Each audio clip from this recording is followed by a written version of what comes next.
name is Gabby Sibaha. And my name is Rhea Carmona, and this is So True Bestie, the first podcast ever started by two best friends. Can I say something polarizing before we start? Always. In a world where not everybody should have a podcast, we should have a podcast, and we do. And I think that, honestly, not everybody should have a microphone in their hands, but we should. I'm going to go as far as saying not everybody should even be able to have a phone. Oh. That's not true, actually. But you shouldn't be able to have access to the internet. To like write in it. No. Can you view it? No. Oh.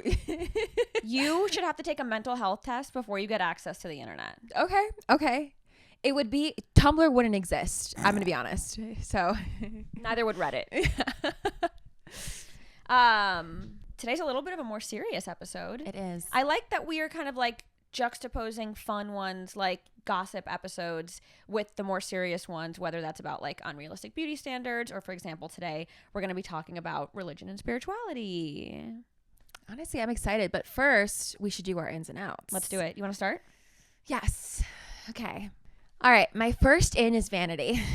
Ooh, elaborate. Which is, if you know me, I've always cared about what I look like. Yeah. But I think that right now I'm just very aware. I think maybe it's because I'm 29, turning 30, and I'm wondering like who I'm going to be in my 30s and kind of closing that chapter. But I've been really into working out, taking care of my skin, like upping my fashion. My nails are done. I'm stepping into a new version of Gabby.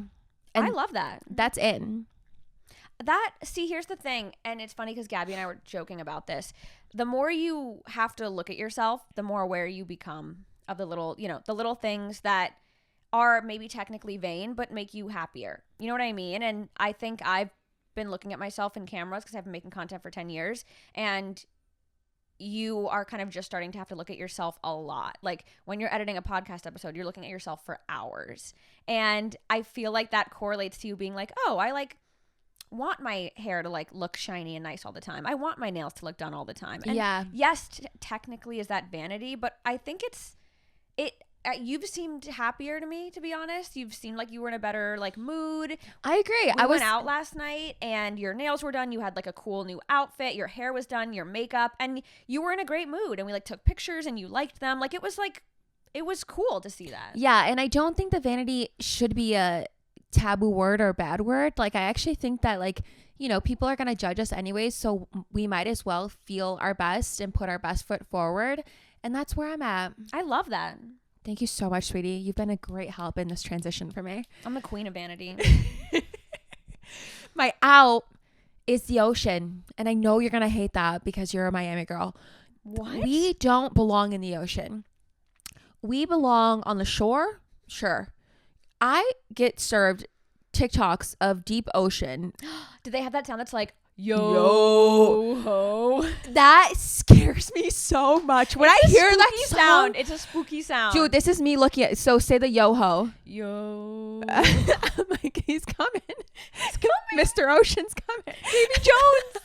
Davy Jones. He's coming. But it's true. The ocean is far too big for us to be in it. We have no business with the ocean. The ocean's business is theirs. I agree. The ocean is, my like whitest trait as a person, I think, is my like blind trust of the ocean. I learned how to swim in the ocean as like a baby. But you were also born in Florida. Yes. With that being said, I still respect the ocean. I respect its power. When something bad happens to someone in the ocean, is it a tragedy? Is it sad? Yes. But it's the ocean. You understand that when you are... There's rules. Yeah, there are rules, and that there are things that happen, and that is just nature being nature. I agree. And the whales are getting mad at us. Let's take it as a sign. We also treat the ocean, which is the most powerful thing on the earth, like shit. Yep. What is the earth? Like 72% water or some shit like that? I am not going to go into it right now because it would take up an entire episode. But if we do an episode on conspiracy theories, maybe I will. But I believe if there is intelligent life, it is not in space. it is on Earth and it is in the ocean. I actually agree with you. Because if you believe in evolution, which this actually kind of goes toward our episode, but if you believe in evolution and you believe that we've evolved, why wouldn't something have evolved under the ocean? Yeah. When it takes up most of our Earth anyway. Also, it's crazy that we've been to certain places in space and we still have yet to like go to the very bottom of the ocean. We've explored less of the ocean than we have. We've explored like 10% Yes. of the Yes. ocean. We know what Pluto looks like, but we don't know what the bottom of the ocean looks like. Come on. I'm just saying. Those are my ins and outs. I love those. Your turn. Okay. My in. Oh, what are you going to say? Harry freaking Potter. Never in my 9 years of friendship with you did I think that that was going to be one of your ins. I'm an HP head, motherfuckers. What are you? I'm 1,000% a Slytherin. What am I? You are 1,000% Gryffindor. Okay. What do you like about Harry? So I will say I just finished the 4th movie. And Out of 8. Got it. I'm only halfway. They're still quite young. I get it. I get the hype. Listen, am I ever going to get a 9 3/4 tattoo? Absolutely not. Am I ever going to read the books? No. Like, I'm not going to go to like conventions, but I get it now. Like, I always knew they were good movies. I never like dogged. I'm not one of those people. You know what I mean? I've never like dogged on Harry Potter, but it just never happened for It's me. popular for a reason. Yeah. It just never happened for me though. You know what I mean? I was like, I missed the mark on the book. It just didn't happen for me. I definitely like saw the first movie like I think everyone in the entire world did. And then it just, other things interested me as a young girl. But recently, I was like, I kind of just think it'd be fun to casually watch them. I'm doing like one every few nights and they are so good. I'm deep in it. I love the Cornish pixies. I'm a Cornish pixie. It's fun seeing them get older and like, in the first episode in the first movie, they're like 11. Now they like have crushes and they're, becoming women. They're 11 when they men. start? Yeah, they're so young. How old are they when they end? I don't know how old they are in the end, but they are like 15 now. Wow. Yeah. It is fun to see whenever a person creates a world, whether it's Twilight, whether it's Marvel, Harry Potter, whatever, it is fun to see the natural progression of that world. Yeah, it is fun to kind of like get emotionally invested in Yes. the characters and their journeys and stuff like that. So anyways, I get it, guys. I'm an HP head now. Maybe I'll watch now. I'm a Potter girl. Do you have a crush on somebody? I guess they're all young. I just watched Robert Pattinson die. Yeah. And that was not fun. Wait, Robert Pattinson is in Harry Potter and Twilight? Yeah. King. Okay, and what's your out? My out is, I kind of already talked about this on TikTok, but my out is haters who are cowards. Honestly, I love that. Yeah. Elaborate. So, I'm a hater, right? I consider myself a hater. I really do. Hey guys, I'm Maria and I'm a hater. I am. I can be kind of like judgmental for sure. I'm a not, hater. like, mean. Like I would never, ever, ever like comment. I've never commented like negatively on like a stranger's post. I would never bully someone, make someone feel bad. I think there's levels to hating. There's levels to hating. I'm a girl's girl through and through, but I'm a quiet hater. I'm a personal hater in my heart and my mind. I'm a hater like amongst friends. I would never want to make somebody feel bad, but I will make fun of them behind their back. Sorry. With that being said, if somebody asked me if they were like, do you like to gossip? Are you a hater? I'm saying yes every time. And if I got caught hating, I would just be like, yeah, I did that. I will be honest, when I get caught hating, I'm like, I said it. Yeah. Everything I say, honestly, is for a reason. You say it with your fucking chest. Yeah. And that's what I respect about you. Yeah. And that's what I respect about myself, frankly. I agree. And the reason why this is particularly bothering me this week is because I have a mutual on TikTok. And she just makes fashion videos. They're so chill. And they're not polarizing. She's not talking about like politics. She's talking about like trend predictions. And she made a very, very like innocent video talking about how she was one of the first people to predict that something was going to become a trend. And this mean ass bitch commented on it and goes, LOL, is this satire, with like the emoji?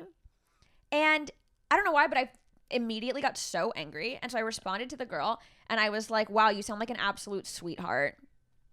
And if she would have responded and was like, I'm not, I'm a fucking bitch, I would have respected her. Yeah. Like, yeah. Or like, you know, when you see like a serious troll on TikTok and you click on their page and their bio is like, I bet you're here because I pissed you off, right? I'm like, yeah, you have made being a hater your whole personality. Fucking respect. This girl responds back to me and she goes, what do you mean? I was genuinely asking if the video was satire. No, you weren't. Yeah. This isn't a comedy TikTok. This is a girl who makes fashion videos. There was nothing satirical at all about this. You were saying a very common dig and you're upset that I called you out on it. Just accept that you're a hater. Before somebody comments on something, there should be a notification that comes up and says, are you sure you want to comment this? Yes. Oh, wow. That is an incredible idea. Mental health checks before you're allowed on the internet. And if you are allowed on the internet, you should have to confirm that you want to comment something. Yeah. These are incredible ideas. Yeah. We should run the world. Genuinely, I feel like we should run the world. Honestly, though, it's so insane to be a hater and then backtrack. It's like, you're right. I would respect you more if she was like, well, this is a fucking stupid video. Exactly. Like, what do you want me to say? Yes. Yes. Me too. I would have been like, you know what? I have nothing to say back to that. I probably would have maybe even deleted my comment. Yeah. But don't backtrack. Don't backtrack. Say it with your chest. Yep. Anyways, let's get into the video. And that leads us to today's topic, which is religion, because some of you hoes are going to hell. Okay, so I think that we should start this topic off with our relationship to religion. Yeah. I think for me, I have a different lens than most people because when I immigrated to America, the Christian church was one of the only places that gave us that sense of community. You know, we got blankets, food. It was an immediate sigh of relief to have the church there for us when we needed them the most. That being said, I was never made to be forced to believe in something that I didn't. I was never told, well, this is just the way that it is. Yeah. That's how it's going to be. I was actually, more so taught to ask questions. Why is God? How did this happen? What about the dinosaurs? Shit like that. And I think that was so important growing up because I was allowed to come up with my own conclusions, be curious about things, and also in the same vein, my mom or my dad were curious about things too. Yeah. They had to think about why these things were a thing. So I don't have any religious trauma. I love that. Yes, but I have seen it in my life, and I do recognize it as an issue. Did you pray as a child? I did. I would pray when I was scared. Yeah. I would pray. Sometimes, honestly, I would just pray because like my friends would. I'd just be like, oh, I wanna be a part of this. Yeah, like if you're at a sleepover. Yeah. And like, maybe I've been at sleepovers when I was younger. I went to Catholic school where like if a parent was particularly religious, they'd be like, okay, time for bed. Like, don't forget to say your prayers. And so everybody kind of just. Yeah, exactly. I think that religion for me was always a sense of community. I understand that that's part of the appeal to it. Yeah. But yeah, I never really had religious trauma. I think that's like, honestly, I'm sure that there is an argument for, no religion being like the best way to raise a child or whatever. But as somebody who grew up Catholic, and although there are a ton of serious problems and faults with that, I do have a soft spot in my heart for it before it becomes messy and political. I agree. There is something really, really comforting as a child about believing that there is somebody out there that has your back. There's something very comforting about that, about feeling overwhelmed or anxious for the first time or scared and having a moment of quiet meditation, because that's what prayer really is. It's just meditation, and feeling like you're not alone in this world, I actually think is so important for kids. And I would even maybe send my kids to Catholic preschool. I don't know if I would go farther than that because I think that's when like people start to like indoctrinate, when things become political. But when it's all when you're like 4 and under and it's all just sweet and loving, innocent, there is such an innocence to religion at that age that is really actually beautiful, to be honest. I agree. I really like the whole sense of it when it is innocent. When it becomes a thing about money, when it becomes a thing about power, a man-made kind of construct, that's where I'm like, not for me. Yeah. Okay, how are you? Like, you said you went to... Yeah, I had a very kind of like juxtaposed experience with religion in the sense that I grew up technically Catholic, as most Cubans did. It's very, common to at least be some sort of Christianity. Most Cubans are either Catholic, and if, they're a little bit more woo-woo, they are Santera. But it was very fair weather. Like, you know, my family wasn't super religious. They weren't sort of like coming down on me hard about things. We went to church on like Easter and Christmas. Yeah. You know what I mean? And also, you know, we don't have to get into it fully, but I grew up in a very, very tumultuous household. You know, there was addiction, there were things like that. So it was sort of hard going to Catholic school and being taught these things, and then seeing the lifestyle of what was going on in my house. It was sort of confusing for me. I think it helped, to be honest, because I think I was able to kind of see all sides and be like, well, I know my mom or my sister or my family are good people. They are doing things that I have been taught in school are technically sins, but I know they're good people. It kind of helped me kind of like rationalize the fact that like both things can be true, that like there can be like a sense of good and evil. There can be like a moral compass, things that you should do. And I was also able to see like people kind of like fall short of that sometimes and still be good people. I don't feel like I have a ton of religious trauma. I did, you know, I went to Catholic school from 3 to 18. Wow. So I think I definitely, when I was younger, I struggled with a little bit of that, especially maybe like sexually, feeling a little bit of that shame and stuff. I mean, if you're a woman and you were raised any sort of religious, I think there's some sexual shame. Frankly, actually, even if you don't grow up religious, just because we live in a very sort of like puritanical society. Mm-hmm. But I actually think I got out relatively unscathed for someone who went to Catholic school for a long time. I agree. That could have caused a lot of different opinions that you don't have. I see a few people with religious trauma now at a 29-year-old woman, and you actually surprise me as somebody who like you actually kind of welcome it in a sense sometimes. You had about a year ago where you were like, oh, I feel like I could get back into religion. Yeah, like I said, I'll always have like a soft spot in my heart. I love, you know, the like core tenets of religion in general, not even just Christianity. I think that like, you know, having a moral compass, having a set of rules, having a little bit of a fear of God is important for society, in my opinion. That's maybe a polarizing take, but I think it keeps people in line a little. Yeah. It made me a better kid. I was a better kid because I believed that if I did bad things, somebody up there was looking and I'd be punished. There's some, you know, something about that works. Keeps people in check. Did you ask questions about like you know how I said I would ask questions about what is this? What does this mean? Were you that kind of curious kid, or were you kind of like okay, that makes sense? Like, I'd say I was neither, to be honest. I think that I definitely had questions, but I didn't really have the right people to ask. So I think I like questioned them for myself, maybe came to my own conclusions, and then moved on with my life. Like I was kind of a very independent kid. And like I said, I didn't exactly have the childhood where like those conversations were being had too often. I always questioned it though. I don't think that I was ever... You weren't a yes man about religion. I was not a yes man about religion. I definitely fully believed in God and Jesus and the Bible, but I was never like... I never felt like indoctrinated. I definitely never felt like I was, you know, I skewed very like conservative or anything like that. Yeah, I think I've always had a pretty good idea of like my own moral compass in relation to religion. So, you know, growing up in that kind of environment where like technically, you know, you were going to church once in a while, you believed in God, but you were also like taught to question, like, where do you stand now?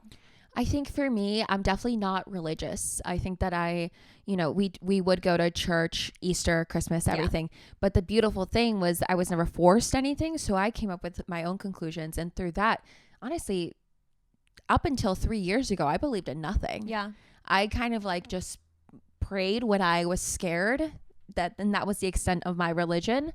But now I'm definitely a spiritual person. I'm definitely a person that feels like everything is connected, and I don't think that there's a reason for everything. I'm not that person either, but I do think that there is a beauty in feeling connected with yourself, with whatever is out there, whether you want to call it the universe, God, or anything. There is a higher power that I can lean in times of hope or faith. Yeah. And I think that that's where I stand. Like, I don't think that I sit there and I think about, okay, what do I actually think about is out there? Like, what do I think is actually the solution to all my problems? I'm more so a person that's like, all right, universe, I need a sign that like I'm on the right track. Like, show me a black, I always say this, show me a black feather if I'm on the right path.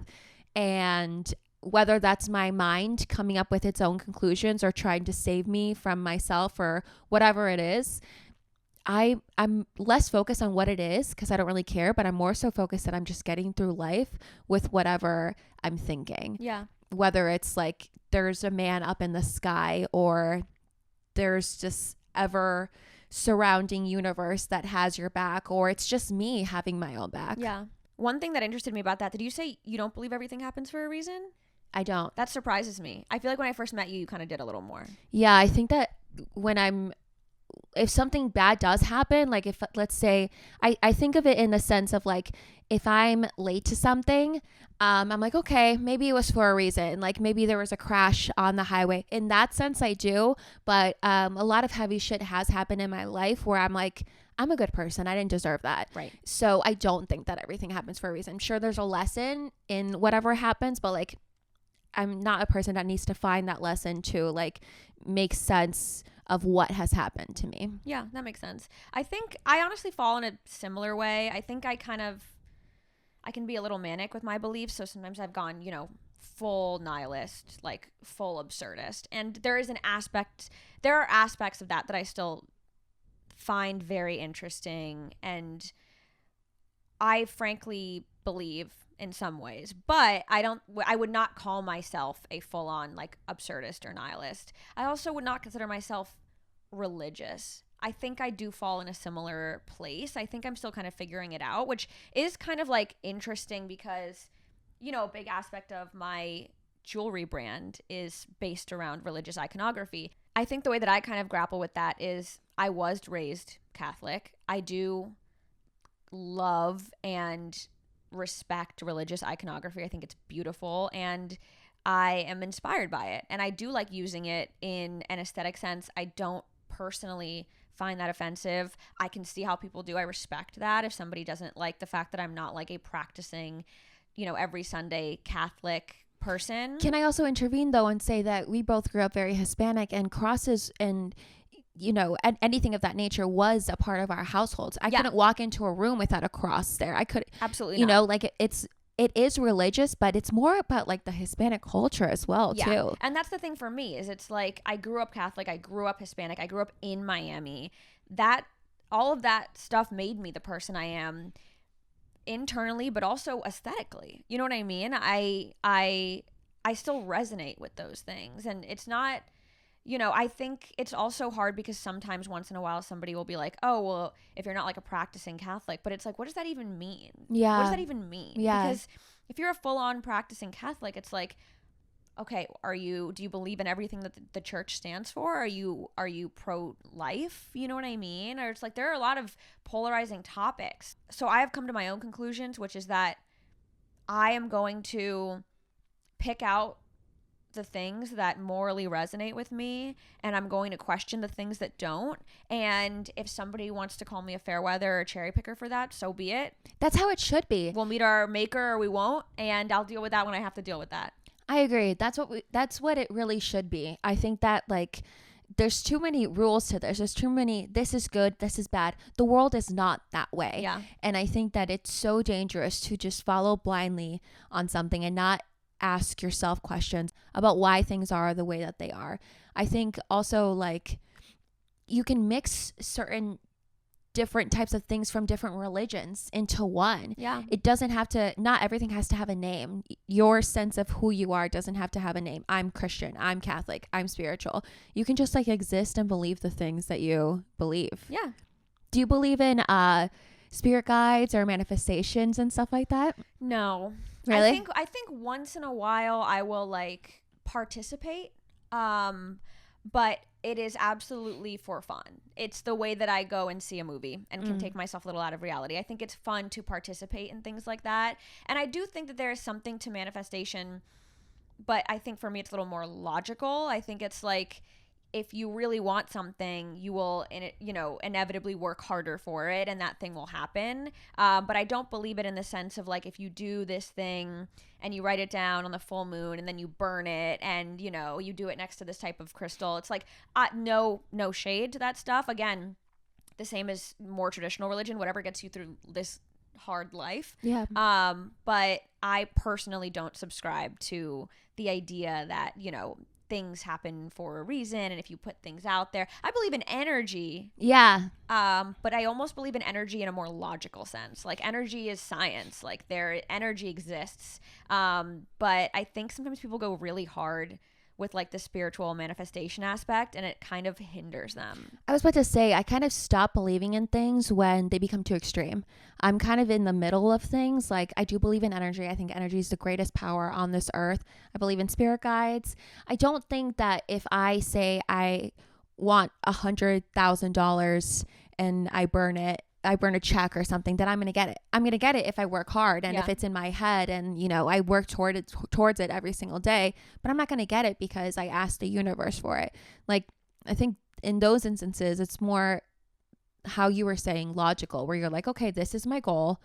I'm going to speak it into the universe, but I'm going to work on it every single day. Sure. Yeah. If that's manifestation, then I believe in that. In the same way that like everybody has like a favorite number, right? But there are people who are very into like the universe and spirituality that genuinely believe that every time they see that number, something good is going to happen. Do I believe that? No. But it is science that if a number is in your head more often, you will see it more places because you're looking for it. And that does work toward manifestation. If you are constantly thinking about getting something done or achieving something, you will inevitably get closer to doing it. But to me, I think I just have a more logical way of thinking. Like, maybe we're all saying the same thing and I'm just thinking about it in a different way. No, I agree. There's ways to like rewire your brain to work in your favor.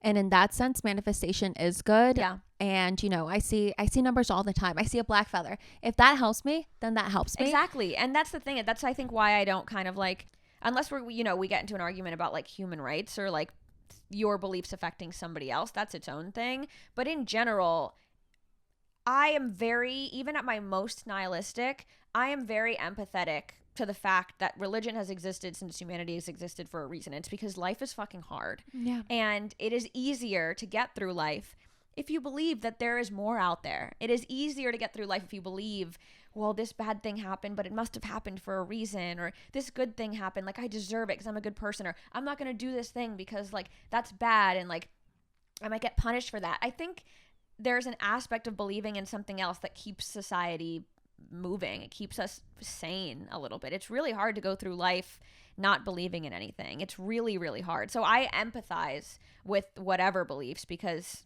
you know, whatever it takes to get you through the day. Yeah, we need to have faith in something. Yeah. As humans. Yeah. And I think that's why, you know, there are all these statistics about how people become more religious or more faithful in their later years. And I think a lot of times like religious fanatics like to use that as like almost this like fear tactic of like, you know, they're wiser. Like, don't you think that they like know? But really, I think that's more like the closer you get to death, the easier it is to believe in something because death is scary. And so as you get older, as death becomes more inevitable, I think it's easier to just be like, it's nice to know that like if I die soon, something else is out there, that I'm not just going to vanish from existence. Yeah. Do you believe in reincarnation? No, I mean, I don't know. Yeah. I don't think I have an answer either way. That's a good answer. I feel like a lot of people sometimes like they feel like they have to have an answer to these things, and it's okay to just be like, I don't fucking know. I'm just a 30-year-old girl. Yeah. What do I know? I guess I'll see when I die. Yeah. That's the thing. It's like, I think it's like to each their own. Everybody has their own whatever thing. Yeah. But I don't know. Who am I? What's like your dream scenario when you die? Like, where do you go?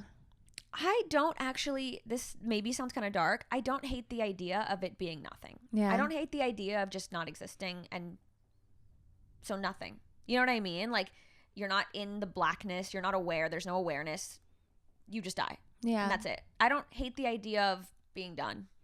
Being done, you know? Yeah. There's almost something scarier to me about something else. Like, really? Oh, this isn't it. Now we got to start over, or now we got to go to this place. Now we got to do this thing. It's like, there's something to me weirdly comforting about succumbing to the nothingness. It's clocking out of work. Yes. Yeah. Yes. I feel like for me, I'm both. I like don't mind the darkness and living a fulfilling life, and you know, that being your chapter, but I also do in a sense kind of believe in reincarnation, like in certain aspects. I don't think for me, I feel like some people have lived multiple lives and you can tell when you meet them, and some people, you know, they're just a little bit dopey and they're like, and you're like, you have so much to learn still. Yeah. And I don't know what is out there, but honestly, I don't really think death is all that scary. I think death is very hard because it doesn't happen every single day, and it's hard to go through those emotions of somebody dying or you yourself dying and something having an end. Yeah. That's scary, but like the act of dying and hopefully being surrounded by people that you love and people that love you, I think it's actually pretty beautiful. I agree. I don't consider myself afraid of death. I think the act of dying is scary, like pain. Yeah. Is scary, or if it's not a quick death. Yeah, or feeling like I will leave too early before I get to do things, or the idea of it like hurting people. Like death is scary for me in the sense of like dying before my father, because I just don't want him to have to deal with that, or dying before Callan or something. But the actual act of like death and whatever comes next, I don't really find scary. I agree with you. I can't believe we've never talked about this before, because we have very similar thoughts on this, and I thought before this conversation that we would have different thoughts on this. Well, it's funny because I feel like as we've gotten older, I've gotten a little softer and you've gotten a little harder. Yeah. And we've met in the middle. Yeah. I think we were maybe a little more bright-eyed. Yeah. And I think I was really, really stubborn and harsh. And I think we're both kind of... It's good to be in the middle of things. Yeah, the scales are becoming a little more even. I think life is too extreme, whether it's on one side or the other. It's okay to be a centrist in certain situations. Absolutely. I was so annoying as like a late teen, early 20s. I was so annoying. Everything had to be black and white, one way or the other, the harshest ideas. And yeah, I think as I'm getting older, I'm just like, it's okay to kind of like change and accept that maybe the things that you thought when you were 19 are not set in stone. Yeah, I agree. Shocker. With that being said, though, like talking about, to each their own, everybody can believe their own thing. You know what's been really bothering me lately, actually? What? Those TikTok videos that are like, stop what you're doing. This video was meant for you. Something is going to happen to somebody you love. It's like, and again, this goes back to all religion, right? Things start out, I think, really, really innocent. And then as money and power come into play, they don't. But there's an aspect of like astrology and like psychic TikTok that is very, in my opinion, predatory. Dude, I get DMs. Do you ever get these DMs? They're like, I noticed something in your throat chakra and there's a toxic energy around you. I would love to help you. My services are da-da-da. And I'm like, stop. It's fear-mongering. Immediately delete. Imagine somebody who doesn't have, my mom, for example, doesn't really go online. Somebody gets that message, they're like, oh my God, like there's something wrong with me. Like I need to fix it. Or somebody who's mentally ill. Yeah. Somebody who is undiagnosed, schizophrenia or something, or somebody with really bad hypochondria, or somebody who's just like maybe generally a little bit more like on edge. Like they're absolutely, that's predatory behavior. It's fear-mongering at its worst. It is, and at its best, it's cheap. It's cheap. Also, like, I don't know. I guess, like, what kind of person can be okay with sending those messages? Even me at my most evil, if I sent that message, I couldn't sleep at night. Yeah. It's just so fucked. And I guess, in a sense, religion does do those kinds of things. Yeah. Anything in that world is very predatory in a sense. There's good and there's bad to everything. But I agree. I'm about astrology. I'm very LA where I'm like, what's your sign? Da, da, da. But like, again, some things just go too far. Yeah. I think astrology, it's like, again, I always go back to like the logical side of things. There is like I do think that there is like some logic, right? It's like, it makes sense that like when you were born and the placement of all of the planets, you know what I mean, might affect you. I think that makes complete sense. Energy. Like, the moon affects our ocean. It makes sense that it affects us. I think that there is a logic to it. Again, I think that people taking any sort of religion or spirituality or belief and setting it in stone and living your entire life based around it is when it becomes dangerous. I love pop culture astrology. It's fun. It's fun. And again, there's truth to it. Like there are aspects of you being like a Cancer sun that make complete sense in the same way that like, my Taurus sun or whatever. But again, I just think it's like, especially on TikTok, I just feel like it's become so predatory. And it's like, how can you, and this goes for any religion, how can you believe that something is real and something is pure, and that you are put on this earth to help people, whether that's as like a pastor or a preacher or an astrologist or psychic, but you're actively making your videos, you know, over a minute so that you can make money from them, and you're purposely making the 10 seconds interesting enough. It's like, how do you reconcile between wanting to spread positivity and believing that you are here to help people and marketing? How do those two things intersect? I can't, it's hard to wrap my brain around. Yeah, I definitely used to get served way more astrology TikTok, but I always click not interested because I'll see videos where it's like, if you're a Gemini, Capricorn, Aquarius, Cancer, I'm like, that's all the signs. That's the thing. I saw the other day that was like, stop this video if you are a Cancer, Aquarius, Pisces, Sagittarius, Sun, Moon, or Rising. At that point, that's half the earth. There's like 12 signs too, right? Yeah. It's like, yeah. So it's half of them. And it's also if it's anywhere in your chart. Yeah. It's like, yeah, at that point, that feels the same way as like, to be honest, a circus psychic saying, saying, think of a number 1 through 10 and saying 7, because 9 out of 10 times people's first number is 7. Yeah. It's like there's a marketing aspect to it that makes me feel icky. Yeah. And it's honestly such a shame because there is some truth to it. You know, our menstrual cycles as women are attached to the moon and its own cycle. Obviously, our bodies are connected in a sense, even scientifically. Yeah. So to take something so innocent and so not even man-made and to make it into something so gross and grimy and all about money and power as opposed to just helping people. Listen, I understand you have to get your bag, but like to be predatory about it, where you're trying to guide people very aimlessly, Yeah. is so harmful to the is. community. Absolutely. And the same goes back to like traditional religion. Like, again, there's a beauty about the community, like you said, aspect. Like, yeah. The fact that your family came here as immigrants and they found solace in a church and they found people that weren't going to judge them and that would help you guys find resources. There is such a beautiful aspect of that gets so muddied when money and power comes into play. And I've talked about this a lot too. My partner, grew up Mormon. They're not practicing, but there is a very, very socialist aspect to religion.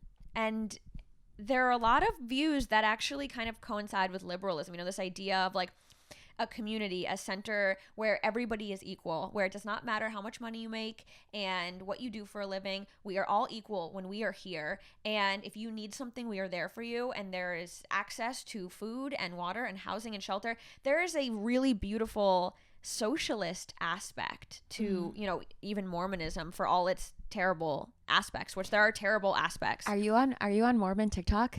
Not at all, which is weird because I talk about it a lot in my house. So it's weird that my phone isn't listening, but I'm not. I'm on Mormon TikTok, and it'll be this. Oh my God, have you not seen this? It'll be this guy being on like a campus and like. Oh yes, I am on his. Yeah, the menace. He's like, would you rather kill your family or soak? Yeah. And they're like, I don't soak. Or sorry, kill my family, I guess. I saw the literal question to the one I saw was, would you rather take a sip of alcohol or kill a puppy?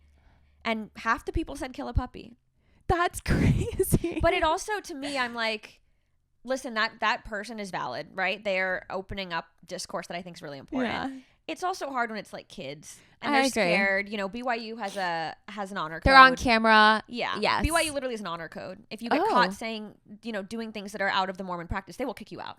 Oh. So there is a fear aspect to that makes me feel a little bit differently. Yeah. With that being said, it's funny because to me, I'm like, that's less like them being religious fanatics, and maybe it will eventually be that, but to me that's just more like these kids are immature, because if you thought about that logically, even from a religious perspective, murder is worse than drinking alcohol. Like, murder of an innocent puppy is worse. Like, but it also does worry me in the sense of like that's the future of this world. So in a sense I'm like, fuck, are we ever gonna see the end of not a practice, but like, are we ever gonna wake up and be like, this is good, this is bad, I'm somewhere in the middle?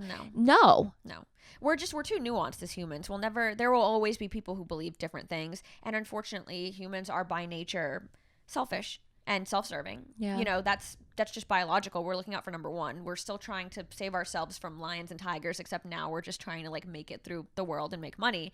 So people will always use things that can manipulate people for power. And the easiest thing to manipulate people with is religion. I do have a question, and maybe forgive my ignorance, but are all religions kind of the same? In my opinion, yes. I'm sure there are a lot of people that would disagree with that. But in my opinion, most religions, Like, don't we all have a thing that's bigger than us? And, you know, some things are bad and you can't drink and, you know, I don't know, certain things. Like, don't those all kind of fall into the same kind of world? Obviously, you know, there's differences within the sub communities, subcategories, but like, I don't know. It's crazy to me that we all don't get along. when we're all kind of saying the same thing. Is that a crazy thing to say? It's not, because if you think about it, and I said, you know, so that's the beginning of the episode, prayer is just a form of meditation. It's just a quiet space to check in with yourself and to ask whether it's God or the universe for help in this one instance, or to kind of like reflect, self-reflection. That's just meditation, in the same way that, you know, astrologists are, you know, meditating in the morning to sound baths, and the same way that Catholics are, you know, going to church to pray, in the same way that Muslims are praying at a specific time on a prayer rug. It's all so similar. It is all so similar. And it's all believing that there is something else out there.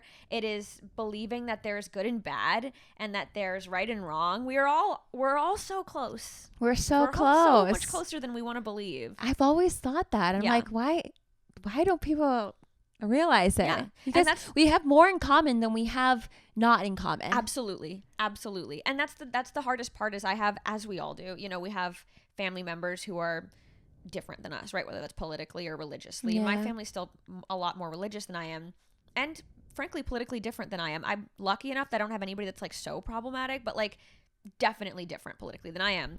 But it's funny, because every time I have a conversation with someone, we all end up kind of agreeing. Like, we all end up having kind of the same middle ground beliefs. But the problem is, it's like, you're not forced to talk to people who have different views than you, so you choose not to. And you're not forced to hear them out because you don't want to, because you think that they're just a piece of shit. And there are pieces of shit out there. But when it's family and you're like, I love you, so I'm kind of, and we're at Christmas, so I kind of have to fucking hear you talk. When you're forced to actually sit down and listen to someone through a lens of like love and understanding, you find out that we're all actually, nobody is as intense or as one-sided as the media and the internet want to make us believe we are. We're all actually we all kind of agree on the main points. And we all, you know, once you put two people in a room and you both leave your ego and your emotions at the door, that's when change happens, you know, for a lack of a better way to put it. Like, it sounds stupid, and it sounds so, you know, you always hear that change can happen if you both meet in the middle or whatever. Why don't people do that?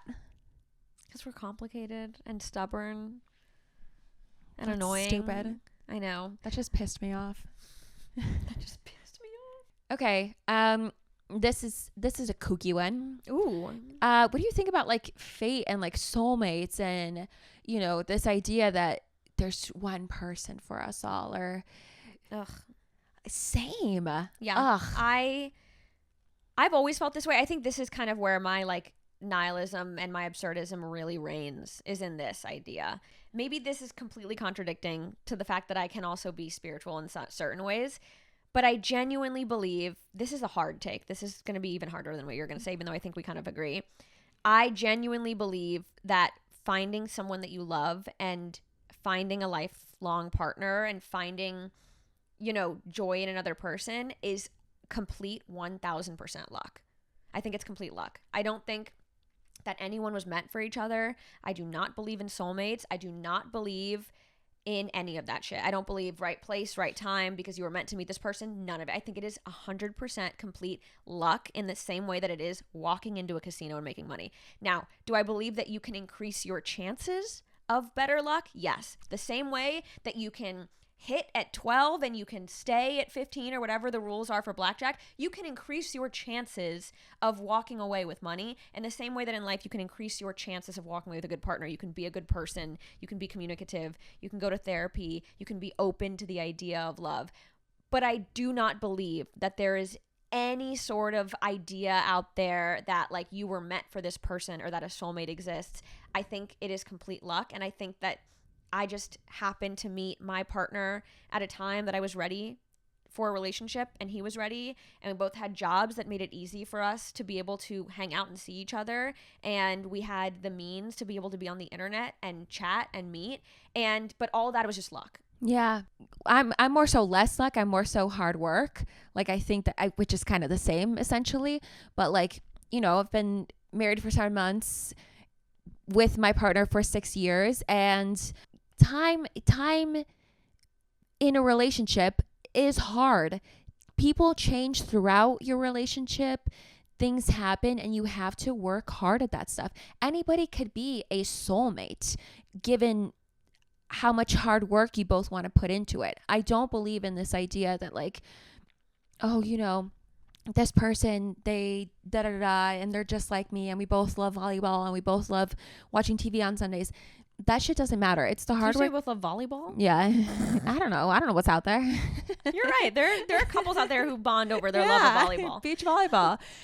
But like, the point is like, I don't think that having similarities means A, that you're soulmates, and B, that soulmates even exist. I think that you really realize if you should be with a person when times get tough. With that being said, I'm going to debate a little on here, because I think a lot of times people are like, I don't believe in soulmates, but I do believe that if you're a good person and, you know, you work hard and you're open, you'll find somebody for you. I still don't believe that. Then you have to accept that everybody who died alone deserved it. So luck in the beginning, and then hard work when you're in it, I guess, is what I would say. I do think that like there's a reason why I met my husband at a party.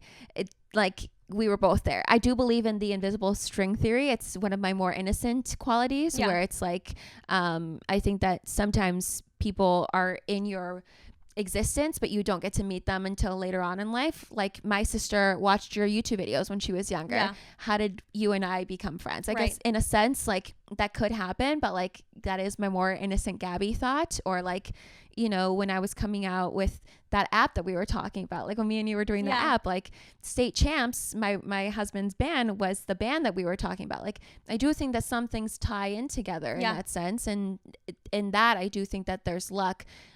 But I also, you're so right. There's some people who just like get dealt a card that they do not deserve. Exactly. And they have so much love in their hearts. And they have tried, and they've ended up with bad partners, abusive partners or whatever. And then, you know what I mean? I think believing that relationships will always happen if somebody is a good person and they're open to it and their heart is open is so privileged. Yeah. To be honest, the only people I've ever met who believe that are beautiful. There's a pretty privilege aspect. Yeah. It's like, yeah, of course you believe that, because if you like a guy enough, he'll like you back because you're beautiful and you're skinny. You know what I mean? It's like, I feel like a dating coach would say that. Yes, exactly. But at the end of the day, there are people who just get dealt poor hands in life. That's the truth. There are kids who die. It's terrible. There are terrible things that happen and there is no reason for it. And some people die alone. And that's so sad. Dude, that crushes my soul. But it's worse to have this idea that soulmates exist, or that if your heart is open and you're a good person, you'll find relationships, because then what are you saying to the people who don't? Yeah. It's so heartbreaking. I think it's easier to believe. It's easier to die alone if I believed that like I just got dealt a crap hand. It's easier to believe that than to be like, I'm dying alone because I did something bad. Yeah, I think that telling people that there's someone out there for you is really harmful. It's dangerous. Yeah. It's very dangerous, because then also that's so much pressure on a relationship to believe that every time you fall in love, this is your soulmate. Like that's so much pressure on a relationship, because then you're like, well, this has to work out because you're my soulmate. And if they fall from grace, which they will eventually do, people will let you down. We are humans. We are flawed. Then all of a sudden you're like, you have to grapple with this existential idea of like, but my soulmate wouldn't have done that. That's not true, because soulmates don't exist. And to be honest, I actually think that's more romantic. The idea that soulmates don't exist and that everything is luck, because then it's like, no, the universe didn't send you to me. We weren't meant to be. We are both just humans living on this really hard earth, and we are both actively choosing every day to work on this. You and I, there's nothing keeping us together.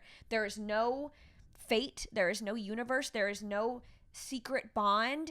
It's just two people who have decided that we care enough about each other to fucking make it work. Yeah. Through everything. It is cute to think about how people pair up. Yeah. It is very cute. And it's cute to think about the fact that people stay together through things. It's like everybody you meet. I have reared an ugly head that you were like, oh, I haven't seen that side of her. Kellen has reared an ugly head that I haven't seen a side of. You've reared an ugly head that Ryan hadn't seen a side of. But you chose to stick around. You chose to care, to stay with them and to care about them despite those flaws. See, that is love to me. Yeah. More so than how much in common I have with somebody. Or like, you know, how I met them. Did I meet them at a grocery store and it was like a cute meet? No. Or meet cute? No. Yeah. You know?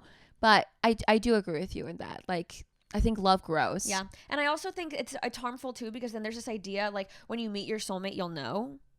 That's bullshit. That is bullshit. I didn't even like Kellen for the first few months that we were dating. Yeah, that's true. I did not like him. But it was absolutely not love at first sight. I was unsure and I was scared and I had my own shit and he had his own shit and it was hard work and we were on totally different pages. There was no like, ding, this is my person. We just stuck with it. Ryan was love at first sight for me, if I can even say that, but I was not for him. And sometimes that happens too. What if me and Ryan were at that party and where we met and I thought that and he didn't really think that and then that was the end of it. Yeah. That happens all the time. Yeah. It's just about the work that you put in after. As like kind of icky as it is to think about, you would have found somebody else that you love as much and you would have been happy and so would he have. And you know what? That's so healthy to think that way. Yes. It just breeds a lot of unhealthiness. The idea too of like, well, I can't live without this person. I can live without Kellen. I wouldn't like to. It's a want, not a need. I choose not to, but I could and I'd be fine eventually. Yeah. That's healthy. Yeah. And I think it's really harmful to think otherwise, honestly. I don't think that's love. I actually think that that's like codependency. Yeah, that's anxious attachment style. Yeah, honestly. So let's talk about your dead sister. Honestly, we both have really good points in this. Yeah. Okay. I think such an important factor in religion and spirituality is death. Because I think, at least for me, so when I was religious, I used to have this point. And it's actually, I kind of ate with this. I'm not religious anymore, but I kind of ate with this. I used to say, it is easier to be agnostic or atheist if you have never lost someone. And I still kind of believe that in a sense. It is because when somebody dies, it is so much harder to believe that they are nothing and that they meant nothing and they are just a part of the earth and we are the same as ants and we will die and everything will die. It is when somebody you love that you care about so much dies, you want to believe that there's more, that you're seeing them in the wind and the trees and that you will meet with them again. It is so much harder to throw all that out the window when somebody that you really, really care about is gone. No, you're absolutely right. I think that I kind of had both sides of the coin. When my sister passed away when I was 16, it was insulting to me that the world didn't stop, that like everybody just went about their day. Yeah. And I think that like that's when I started to be like, religion isn't real, because I was like, what? She was a great person. She was young. Like, I'm young. Like, why did this happen to me? Why did this happen to her? Yes. And I think that's when I was like, this isn't fair. Religion isn't real. Yeah. Like, nothing matters. But then, you know, now I'm 29. I do see her. I do want to feel her. Yeah.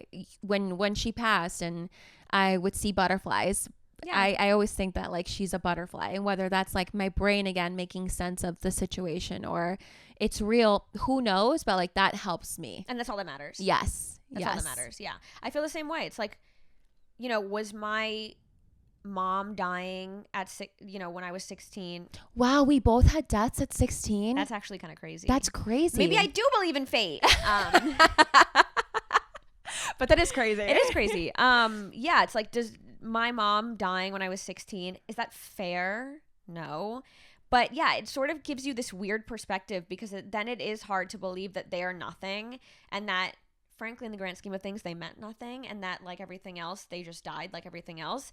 But then it also kind of forces you to be like, well, maybe that's okay, because the other option is what? They deserve to die. They were meant to die. It was important for them to die. Like, that's not fun either. So death really kind of forces you to kind of just like expand this idea, because That's the biggest, I think, argument that a lot of times atheists make is like, why would God kill children? And that's a question I don't have an answer for. Yeah. If there is a God, if everything does happen for a reason, why do I, who's like, can frankly be kind of a little shit, you know, I'm a consumer and I'm a hater and whatever, why do I get to live in this country that has its faults, but, you know, for the most part is by far one of the most privileged countries you can live in. Oh, yeah. And there are 10,000 children a week dying in Gaza. Like, yeah, it's almost harder to believe in religion when you start thinking about that, because it's hard to be like, and even not even religion, any sort of spirituality, it's hard to be like, how is that fate? Yeah, death kind of puts things into perspective, and your mind kind of, you know, tries to make sense of what just happened and why there's childhood cancer and why, you know, certain things happen to certain people. And it is hard to, you don't want the person to die for nothing, I guess. It's a weird juxtaposition. Yeah. You don't want to believe that they died for nothing. You want to believe that you can still see them and feel them. But then you're also like, but why would a God ever do, why would an earth that has, that there's more meaning allow this to happen?